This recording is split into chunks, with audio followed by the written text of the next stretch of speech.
नमस्कार, इस deep dive विश्लेषण में स्वागत है। आज हमारी नजर है सियान एग्रो पर, एक ऐसी कंपनी जिसने हाल ही में बाजार में काफी सुर्खियां बटोरी हैं। बाजार के इतने शोर शराबे के बीच अक्सर सच और अफवाह के बीच का फर्क समझना थोड़ा मुश्किल हो जाता है ना?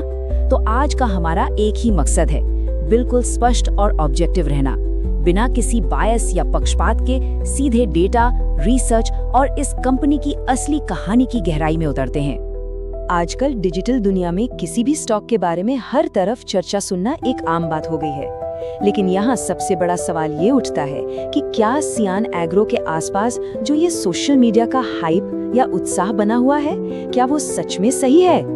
कई बार ऐसा होता है कि वायरल ट्रेंड्स और स्टॉक की असली कीमत में जमीन आसमान का फर्क होता है। इसलिए ये जानना बहुत जरूरी हो जाता है कि क्या इस स्मॉल कैप स्टॉक के पीछे की ये तेजी सिर्फ इंटरनेट की बातों पर टिकी है या फिर इसके पीछे कोई मजबूत बुनियादी ढांचा भी मौजूद है। चलिए इस रियलिटी चेक को शुरू करते हैं। तो चलिए सीधे बढ़ते हैं अपने पहले हिस्से की तरफ, प्रमुख जोखिम और चुनौतियां।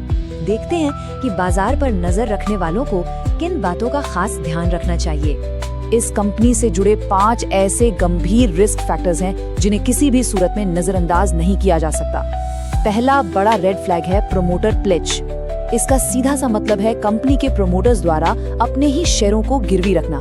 ये अक्सर अंदरूनी फाइनेंशियल दबाव का एक बहुत बड़ा संकेत होता है। दूसरी बात, स्मॉल कैप वॉलेटिलिटी। चूंकि ये एक छोटी कंपनी है, इसलिए इसके शेयरों की कीमत में बहुत तेजी से उतार चढ़ाव देखने को मिल सकते हैं। तीसरा पॉइंट जो कि है कमजोर तिमाही नतीजे, ये सीधे तौर पर कंपनी के हालिया परफॉर्मेंस और मुनाफा कमाने की क्षमता पर बड़े सवाल खड़े कर देता है। चौथा फैक्टर है मार्केट करेक्शन। अगर पूरे बाजार में ही गिरावट आती है तो इस तरह के स्टॉक सबसे पहले और सबसे ज्यादा टूटते हैं। और आखिरी 5वां पॉइंट है महंगा वैल्यूएशन। अगर कंपनी के शेयर की कीमत उसकी असली कमाई की क्षमता से बहुत आगे निकल जाए तो ये एक बहुत बड़ा खतरा बन जाता है। देखा जाए तो ये 5 पॉइंट्स मिलकर एक काफी चुनौतीपूर्ण तस्वीर पेश करते हैं। अब यहाँ सबसे ध्यान देने वाली बात यह है कि इनमें से सिर्फ एक भी रिस्क फैक्टर काफी है इस शेयर में भारी गिरावट लाने के लिए। जिन 5 जोखिमों की हमने अभी बात की वो अपने आप में इतने पावरफुल हैं कि अगर उनमें से एक भी ट्रिगर हो गया ना तो स्टॉक का पूरा स्ट्रक्चर डगमगा सकता है। ये इस बात को हाईलाइट करता है कि इन जोखिमों का एक साथ होना कितना बड़ा प्रभाव डाल सकता है। ये कोई आम चेतावनी नहीं है, बल्कि शेयर बाजार का एक बहुत ही कड़वा सच है जिसे समझना जरूरी है। अब आते हैं अपने अगले हिस्से पर, बाय, होल्ड या सेल। आइए इस सिचुएशन को नेविगेट करने के लिए सही स्ट्रैटेजी को समझते हैं। और ये बात बहुत ही बखूबी दिखाती है कि बाजार में अलग अलग स्थिति वालों के लिए स्ट्रैटेजी बिल्कुल अलग क्यों होनी चाहिए। एक तरफ है मौजूदा निवेशक, यानी जिन्होंने शायद बहुत कम कीमत पर पहले से निवेश किया हुआ है और जिनका नजरिया लॉन्ग टर्म का है। उनके लिए कंपनी के नतीजों और जोखिमों पर लगातार नजर रखते हुए होल्ड करना एक बेहतर विकल्प हो सकता है। लेकिन दूसरी तरफ अगर नए इन्वेस्टर्स की बात करें तो उनके लिए नियम थोड़े सख्त होने चाहिए। किसी भी वायरल टारगेट या सोशल मीडिया की बातों में आकर पैसे लगाने के बजाय सही वैल्यूएशन, आने वाले क्वार्टरली नतीजों और एक परफेक्ट एंट्री लेवल का इंतजार करना कहीं ज्यादा समझदारी का काम है। ये एक बैलेंस्ड और डिसिप्लिन्ड अप्रोच का बेहतरीन उदाहरण है।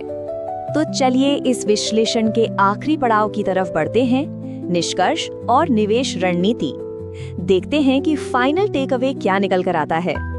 अगर बिल्कुल ऑब्जेक्टिव होकर देखा जाए तो सियान एग्रो एक ऐसा स्मॉल कैप स्टॉक है जिस पर मार्केट की काफी गहरी नजर बनी हुई है। क्यों? क्योंकि इस कंपनी में सच में कुछ पॉजिटिव बातें मौजूद हैं, पर उसके साथ ही इन बड़े और गंभीर जोखिमों को किसी भी हाल में इग्नोर नहीं किया जा सकता। पॉजिटिव बातों और हाई रिस्क के बीच का जो ये बैलेंस है ना, वही इस स्टॉक की स्थिति को इतना दिलचस्प बनाता है। यहाँ सबसे खास और मजेदार बात यह है कि ये पूरी चर्चा सिर्फ एक स्टॉक तक सीमित नहीं है।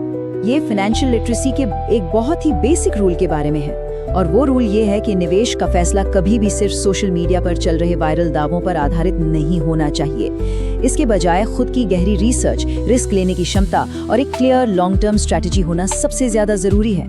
ये एक ऐसी सीख है जिसे हर फाइनेंशियल डिसीजन के केंद्र में होना ही चाहिए। इस डीप डाइव विश्लेषण को खत्म करने से पहले एक बड़ा सवाल सबके लिए, अगला विश्लेषण किस शेयर पर होना चाहिए। बाजार में तो अनगिनत ऑप्शंस हैं और डेटा पर आधारित सच्चाई सामने लाना ही इस एक्सप्लेनर का मुख्य मकसद है। अगर ये रिसर्च बेस्ड ऑब्जेक्टिव एनालिसिस पसंद आया हो तो इसे लाइक जरूर करें और चैनल को सब्सक्राइब करना ना भूलें। कमेंट सेक्शन में जरूर बताया जाए कि अगला डीप डाइव किस कंपनी पर होना चाहिए। और आखिर में एक जरूरी डिस्क्लेमर, कृपया ध्यान दें कि ये पूरा विश्लेषण सिर्फ और सिर्फ एजुकेशनल पर्पस के लिए बनाया गया है। इसमें बताई गई बातें किसी भी प्रकार की फाइनेंशियल या इन्वेस्टमेंट एडवाइस नहीं है। शेयर बाजार में कोई भी कदम उठाने से पहले खुद की विस्तृत रिसर्च जरूर की जानी चाहिए या किसी सर्टिफाइड फाइनेंशियल एडवाइजर से सलाह लेना अनिवार्य है। इस विश्लेषण में साथ जुड़ने के लिए बहुत बहुत शुक्रिया।